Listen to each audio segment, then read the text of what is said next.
আসসালামু আলাইকুম। এক্সকাভেটরটি সেফ দিলে স্টার্ট হয় না, তাই স্টার্ট করার জন্য আমরা এটি দেখতে আসি, সমাধানের জন্য আমরা আসি। এসে আমরা ট্রাই করি, অনেক খোঁজাখুঁজির পরে দেখি যে আমাদের ইনজেক্টর থেকে অয়েল স্প্রেটা প্রপারলি হচ্ছে না। তাই এটি মেরামতের জন্য আমরা ইনজেক্টর খুলি এবং ইনজেক্টরটা সার্ভিসিং করা হয়।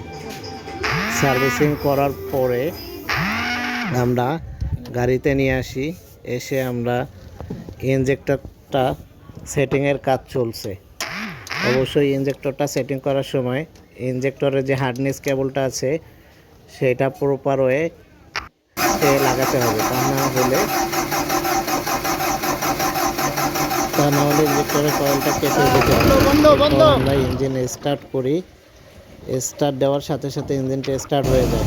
পরবর্তীতে আমরা ইঞ্জিনের ফিটিং শেষে আমরা ইঞ্জিন দিয়ে কাটিংয়ের চেষ্টা করি এবং আমরা গাড়ির পারফরমেন্স চেক করতে থাকি।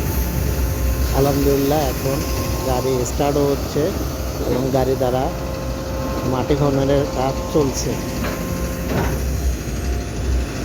ধন্যবাদ সবাইকে।